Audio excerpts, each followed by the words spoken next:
Hey folks, welcome back to another episode of Rebel and Chill. Behind the scenes look of Rebel Without a Kitchen. I nailed it the first try. Look at that. Nailed it the first try. We've only been doing this, I don't know, 17 times. So last time, cliffhanger, we left off, Matt was leaving Boston. Was that the last city? Boston? No, East Coast. Oh, that's right. Last time was East Coast, Canada. And then we got on a plane, headed over to New York City. If you were to look at two vastly different cities, you can't get further apart than Cape Breton and New York City. I'm just gonna throw that out there. Two very different places. So we were there for another street festival. It was super cool. A lot of insane things happened behind the scenes, so things that you wouldn't have actually seen on camera. And yeah, gonna bring you into my world. There's bubbles in that. Did anyone else hear that? It sounds like I'm blowing bubbles underwater. All right, so the nugget of truth that we were trying to get across in New York City is that it was obviously a very rich in culture. Like there had been a lot of immigration there, and by virtue of that, so many amazing, authentic cultures bringing their cuisine to New York City, which if you've ever been in New York, you'd probably be like, yeah, that's exactly what New York is. There's a million restaurants. They're all incredibly authentic as far as if it's been brought here by someone from another country and they've brought their culture to that cuisine. So we were there for a street festival called Viva la Comida, which I think translates to like hooray for food. Comida means food, Viva means hooray. Hooray for food. Live for food, that makes a lot better. I think hooray for food sounds way cooler. Hooray for food! No, live for food, that makes way more sense. So we did that in Queens, New York, but we were hitting up New York City, like Manhattan first, en route to Queens. So this episode brings it all together. Brings it all together. It's amazing how big New York is. I have never felt It's true, this it's small huge. That's a lie, I've always feel this small, whether it's New York City or not. So I think to give some context when I say like I would learn a lot from New York City, I was actually incredibly intimidated by the New York food scene. The food scene is always like the number one thing that's kind of constantly a highlight of that city. You know, the food, you gotta go eat here, you gotta go eat there, you gotta check out this chef or that truck or that, you know. So I was a little nervous, but I fully embraced once we were there. Diverse street food that's here. One thing I was actually blown away by in New York, and we have this problem, we have this problem here in Toronto, that the food truck bylaws are incredibly restrictive. Saying, oh, you know, there's restaurants everywhere here, they're gonna be cheated out of this and that because of food trucks just turning around and parking. New York City, a much larger metropolitan city than Toronto, has way more restaurants than Toronto does, but they've somehow managed to figure out a system that's worked for food trucks to be able to operate, obviously still within rules, but still, you know, make a living, make a business without interfering with everything else. So that was the first thing. Maybe I never looked for food trucks the first time in New York. That's why I didn't notice there weren't any. But this was actually my second trip to New York City, and all I did was see trucks everywhere. So clearly, Empire State Building is the next stop. Okay, so Empire State Building was ridiculous. So we'll rewind. I remember we started shooting really early that day. It must have been, our call time must have been like 6:30 in the morning.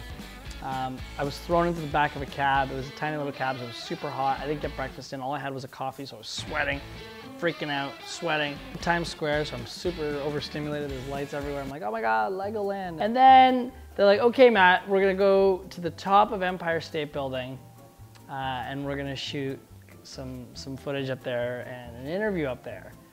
So I had never been to the Empire State Building in my life. So I get there and we have to go through a very intense security screening. We're greeted by the head of PR once we go through security.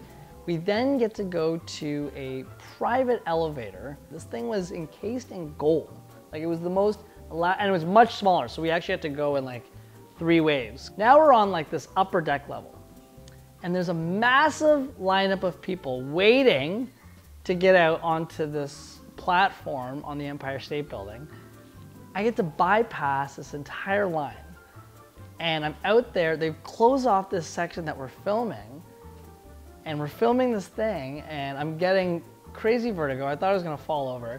all of a sudden, everyone that's there actually thinks I'm a big deal now because I have this camera crew following me. So everyone's taking photos, and they're like, "Oh, that's the guy from E-Talk or whatever." And so, like, I could hear rumors about who the fuck I was circulating around the Empire State Building. Meanwhile, I'm thinking I'm gonna puke because, you know, we're 90,000 floors above, you know, Earth, and I'm super hot, and all I have is 9 espressos running through my system.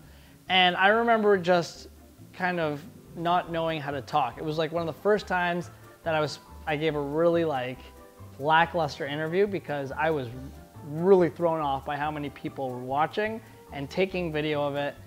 It messed me up real good, real good. So this was like take 10 or 20. Like I actually almost puked. Like that scene right there where I'm just kind of leaning over, I almost puked. New York looking up, New York looking down. Where's that middle? It's like a sandwich. There were hundreds of people watching me say that line.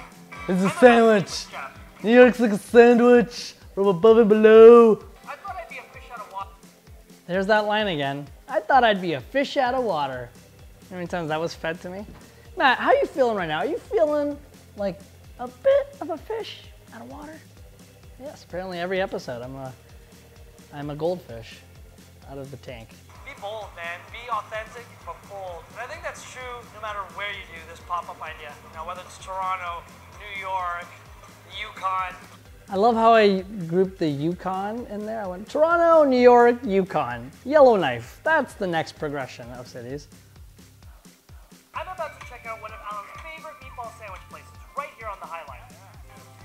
It was good. Yeah, we went to this meatball sandwich place, but loved it. So we thought, you know, wouldn't it be fun to do a variation of a meatball? You know, myself being Italian, but New York City having such a huge Italian population, meatballs just seem great, but to then apply a South American kind of flavor profile to the meatball for this event. There's something about like a ball of meat that just warms my heart.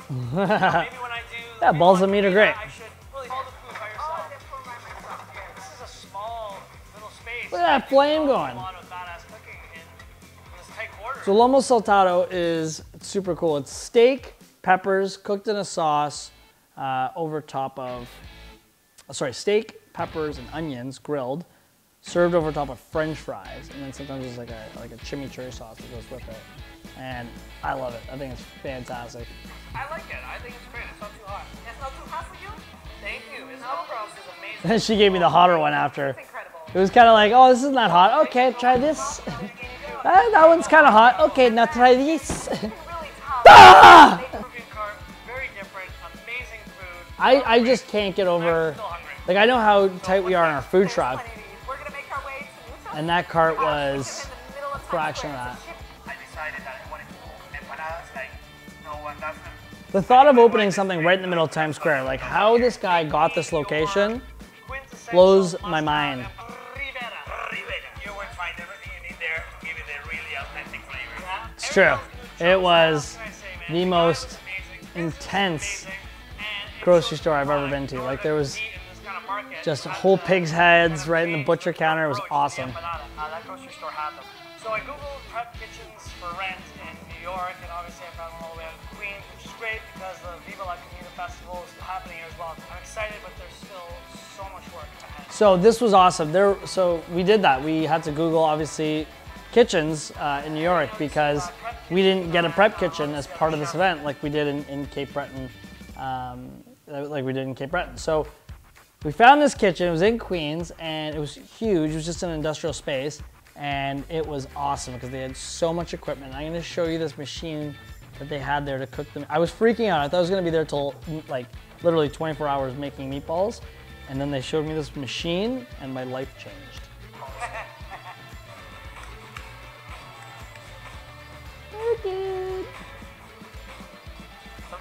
So I'm freaking out now at this point. So you figure we had 60 pounds of meat. I had to make like 3-ounce meatballs. I'm like, how am I gonna cook all this stuff? So making the sauce, this whole time, whenever the camera wasn't on me, they're like, Matt, how you feeling? I'm like, I'm fine about everything except for the fact that I'm gonna be here all night cooking meatballs, and that's all I was fixated on. And then they showed me this oven that you put all the meatballs on a rack, and you put those racks on a rolling rack, and you roll it into this room that has like a like an arm brace, and then it spins, and the whole room is an oven. So I cooked all the meatballs in one shot in 9 minutes. I couldn't believe it. I was the happiest fucking kid ever. Alan said be bold and be yourself, you know, and people will love it. So far, that's been the case. Boom, done. It was such a slow start for us, and then we got rocked about an hour into it, like just rocked. I was so proud of ourselves, I bought a New York Mets hat after. That was actually, oh wow, little known fact, that New York Mets hat was the first of the flat brim hats to start my collection of hats. All started right there. That's right. It's all coming together. I'm just handing out meatballs. Hi, from Toronto. Brought you some meatballs. Hi. I would totally sell them. Okay, bye. Restaurant or the food truck. It would work either way. Cheers, man. You're welcome. There was no spaghetti with this meatball sandwich. Oh no. But there's definitely an intimidation factor. I think everyone liked the idea that I brought Italian, Argentinian, and Peruvian spices all together in one dish. I was so nervous about doing this season of the show up until this episode, because I was like, at first you were like in Toronto, you're home, you know mostly everyone there, and you're building a relationship with the city. So I was way less timid. And then all of a sudden, like literally every city we went to, it's not like I was an established name like people had heard of. Like, it's not like when, you know, Anthony Bourdain goes to cities and people are like, oh, come on in. Like, they know exactly what I was a nobody. I still am, but like I was a total nobody then. And I'm showing up in these cities with a camera crew. So I'm in New York City, I'm in Empire State Building, I'm in Queens. I was freaking out, and no one ever thought about that. No one was like, hey Matt, like this is probably a lot on your brain. Are you okay? Because I was so nervous all the time. And then we did this event, and it went off so well that it helped build my confidence. And I really felt like that confidence kind of came through the camera a little more too, because as I became more confident with the actual being in these cities and cooking for total strangers, I had a more kind of positive energy coming through the camera, and I was like, yeah, let's do our thing again, yeah, okay. So, long story short, I don't just make a meatball sandwich, I make a spaghetti and meatball sandwich. Da! Da! All right, that's it. Well, there we have it, folks. Another episode of Rebel Without a Kitchen and Chill. That was episode 4, New York City. Leave a like, subscribe to the channel, and leave a comment. Let me know if there's any food trucks in New York City that I totally missed on and I need to check out next time I'm there.